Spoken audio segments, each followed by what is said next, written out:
this main event, a one fall with a 20-minute time limit. Introducing from Wellington, New Zealand, weighing 237 pounds, former world's heavyweight champion, Pat O'Connor. From Minneapolis, Minnesota, weighing 245 pounds, Nature Boy Ric Flair.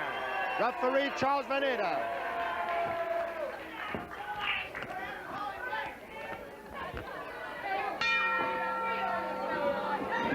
A lot of eyes in the wrestling world are on this one. Pat O'Connor against Nature Boy Ric Flair. Flair removing still another gaudy robe from his collection.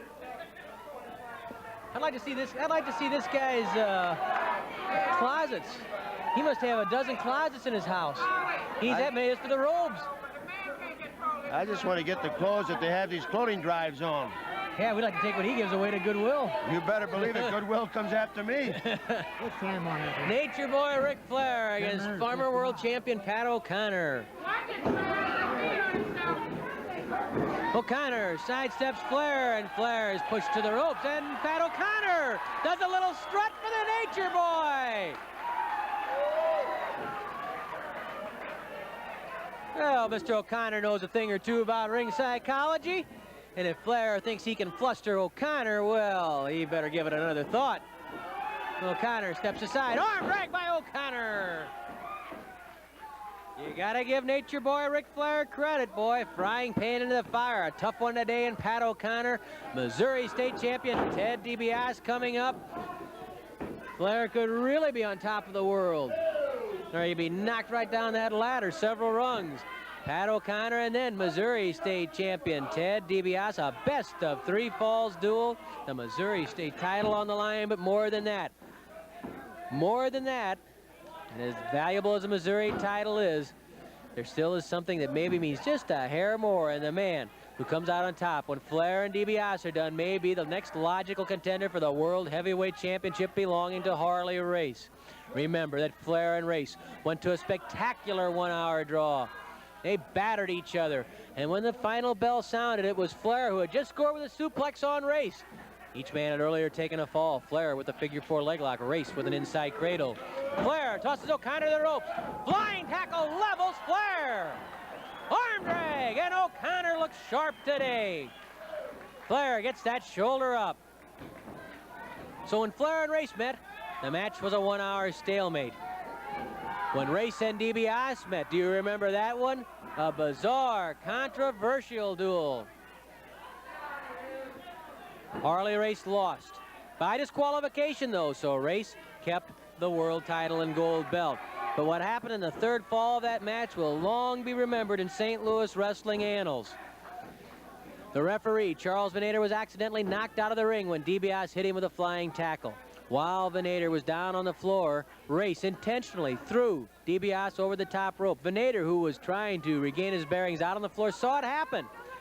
He was nearly clobbered when DiBiase went over that top rope and nearly landed on top of Veneta. Flair trying to hip toss O'Connor. O'Connor blocking it nicely. Again, the hip toss blocked by O'Connor. Arm drag by O'Connor.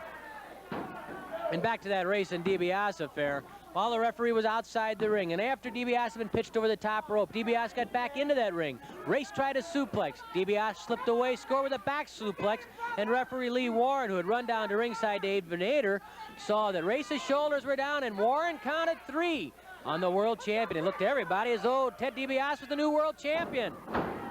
But it wasn't to be, because just as Warren counted 3, Veneta was up on his feet calling for the bell to disqualify Race for throwing DiBiase over the top rope. No question, it was the right call, and Ted DiBiase himself admitted it.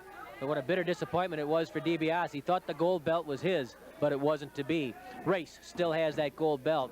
DiBiase nearly took it away. Flair nearly took it away. What more logical matchup could there be than Flair against DiBiase, the best of 3 falls? Don't forget that Flair, in the only 2 times he has met DiBiase before, has beaten him. So DiBiase has that extra added pressure. Does Flair have the number of Ted DiBiase? Flying tackle by Pat O'Connor. Flair ducks underneath. Oh, Flair tried a hip toss. O'Connor blocks it. Spins Flair around. Backslide. Nice move by the former world champion. Count of 1. And Flair manages to slide his arm out of the backslide. And Flair steps outside the ring. He's got to think about this a little bit because Pat O'Connor has obviously come loaded for bear. This is the kind of treatment I get in St. Louis. Pulling my hair. Ric Flair complaining that his hair was pulled about the treatment he gets here. Okay, Flair's arguing and complaining, but maybe he has a little ulterior motive here. He's been thrown off balance by Pat O'Connor in the first few minutes of this match. He needs to more or less realign himself with what he's doing to think his strategy through, and he's bought some time right now by arguing with the referee and with us. 5 minutes of elapsed, 15 minutes left. O'Connor and Flair lock up. Flair twists that arm. He's a little happier now. Oh, O'Connor breaks the grip. Down goes Flair.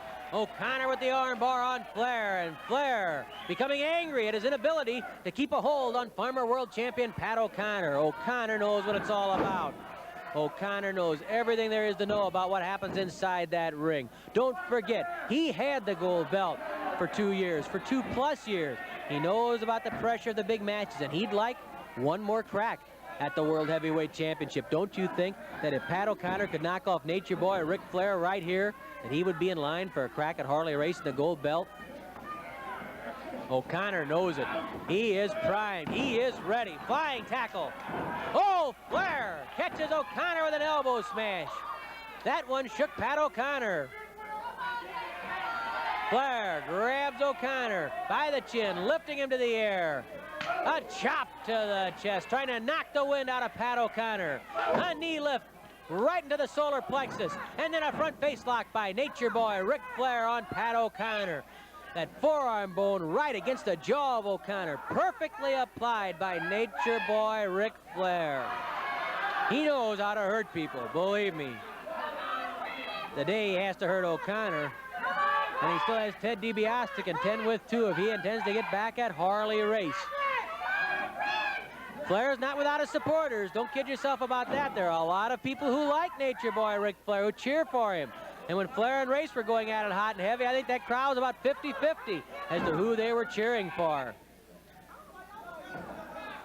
Flair doing everything he can to jerk that neck, to stretch out the neck of Pat O'Connor. Flair cinching it up tight, hooking the arm, trying to roll O'Connor onto his back, get him onto the shoulders. Flair leaning into it, putting his full 245 pounds against the arms and the neck of O'Connor. Trying to get O'Connor down. Referee Charles Venator right on top of it, trying to look in there. O'Connor, though, keeps balance. Even in a hold, Pat keeps those legs spread apart, the knees apart for extra leverage. He lifts himself up. Flair twisting the head. Low suplex by O'Connor. Oh, he bounced him. But Flair takes the jolt and keeps the front face lock on Pat O'Connor.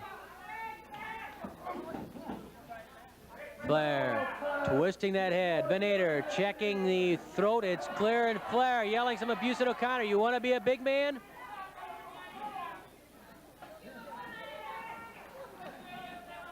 Flair trying to force O'Connor down. O'Connor takes a knee drop to the back of the head. A knee drop to the back of O'Connor's head by Nature Boy Ric Flair. Come on, baby doll. Come on, baby doll, says Ric Flair. He's feeling more confident now. Those first 5 minutes belong to O'Connor. But now with Flair concentrating the attack on the neck of O'Connor, on the head of O'Connor, Flair seems to have taken charge. O'Connor hooks the head of Flair.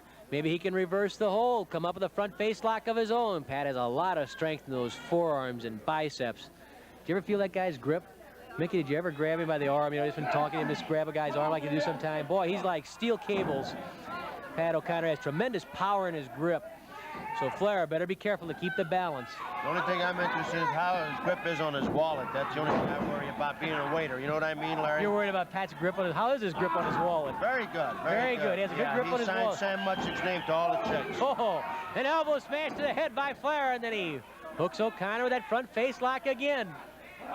The man has really got a grip. There's no doubt about it. Well, he's a good tipper, isn't he? Yes, he is. Pat? All wrestlers are. I think they are the top tippers. And I would think Ric Flair might be the best. I know he goes out somewhere to a fancy restaurant or somewhere to eat. He goes for the finest. Doesn't kid about it. Comes to town, makes sure he has a limousine waiting for him. Remember once he had to go back to Minneapolis, his hometown, for the wedding of a good friend of his. He had to wrestle that night, so he chartered his own jet to go from Charlotte, North Carolina to Minneapolis, had the jet wait for him at the airport in Minneapolis, went to the wedding, attended the reception briefly, then flew back to Charlotte, North Carolina for a main event that night, and won.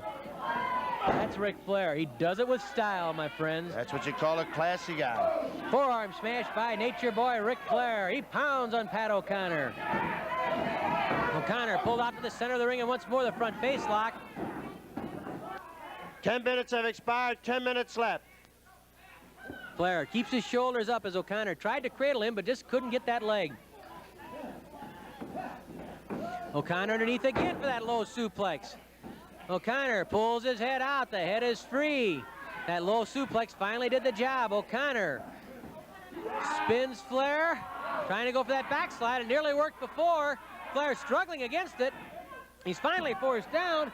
Lifts the arm right out, though. It was worth a try. It almost worked before. No question about that. Flair with a forearm smash. O'Connor with one. Flair and O'Connor. O'Connor hooks Flair, and both men go tumbling over the top rope and outside the ring. Flair and O'Connor both outside the ring. A heavy spill over that top rope. Neither man really in control of his body. They both went tumbling over the ropes. An elbow smash to the head by Flair. O'Connor pulls Flair back down and slams O'Connor into the ring apron. O'Connor trying to get back into the ring after slamming Flair into the apron.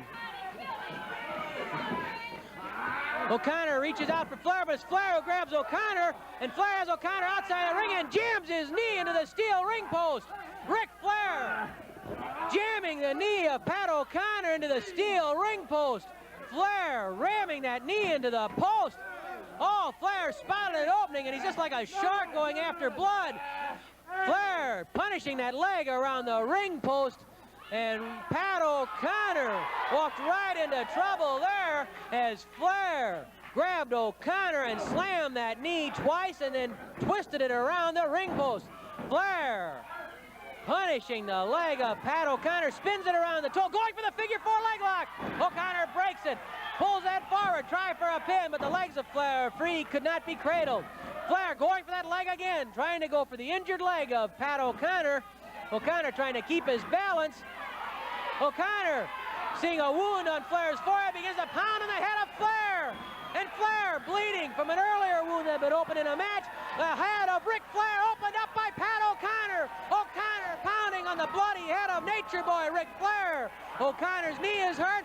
He knew he was in trouble, and he went right for the head of Flair. Flair bleeding, the blood pouring through the blonde hair of Nature Boy Ric Flair. Something else that Ted DiBiase can attack, maybe, but more importantly, it's something that Pat O'Connor, who's still favoring that leg, can attack. Flair, the blood streaming down his head. There's the sleeper! The sleeper by Pat O'Connor on Nature Boy Ric Flair. Flair bleeding and trapped in the sleeper. Oh, both men go flying over that top rope again as O'Connor and Flair went to the ropes. Flair, the blood pouring off his head. O'Connor, oh, he almost lost his balance when he got up with that bad knee. Flair misses a punch. O'Connor with the sleeper outside the ring. The sleeper outside the ring. O'Connor and Flair. O'Connor with the sleeper. Oh, O'Connor jammed backwards. O'Connor jammed backwards into the steel ring post. The bloody Ric Flair. He's going for the figure four. Flair with a figure four on O'Connor outside the ring. The bloody Ric Flair with the figure four on Pat O'Connor outside the ring. The referee counting on both men. He's up to 15, 16, both men being counted on. Flair, the blood streaming down his face. The count's up to 19. Flair's in the ring. O'Connor with the injured knee is outside the ring. And Nature Boy Ric Flair has the victory. O'Connor counted out outside the ring. O'Connor has been injured, slammed backwards into the steel ring post, and then Flair applying the figure four leg lock outside the ring. O'Connor has been hurt. He can't straighten that leg out, and Ric Flair, even bleeding, had what it takes to come up with a victory. Let's hear from Mickey. 13 minutes and 40 seconds. Referee Charles Meneses counts out Pat O'Connor, the winner, Nature Boy Ric Flair. When opportunity knocked, Ric Flair opened the door. In slow motion, let's watch. There's O'Connor with the sleeper hold on Flair outside the ring. O'Connor with the sleeper on Flair, trying to put Ric Flair away. Flair trying to lean into O'Connor, put his body weight against O'Connor. Suddenly he shoves O'Connor back and slams O'Connor backward, the back of his head cracking against that steel ring post, also his back taking the jolt. O'Connor, the sleeper hold broken as the two battled outside the ring. O'Connor falling forward. The bloodied Ric Flair realizing now what he has done to Pat O'Connor. Flair sees those legs out, knows that O'Connor's knee has been injured, and outside the ring, Flair goes for the figure 4 leg lock and pours on the pressure on Pat O'Connor's injured leg. O'Connor had to be carried out of the studio. From there, Flair managed to beat the count back into the ring. O'Connor did not, and Nature Boy Ric Flair, who's with us now, was the winner. Rick, I guess you take victory in any form it comes. Hey, when all my ladies are lined up all over the world, and I walk up to them, or I should say they walk up to me, they don't say, Nature Boy, woo! How did you win the match? They just want to know if I won.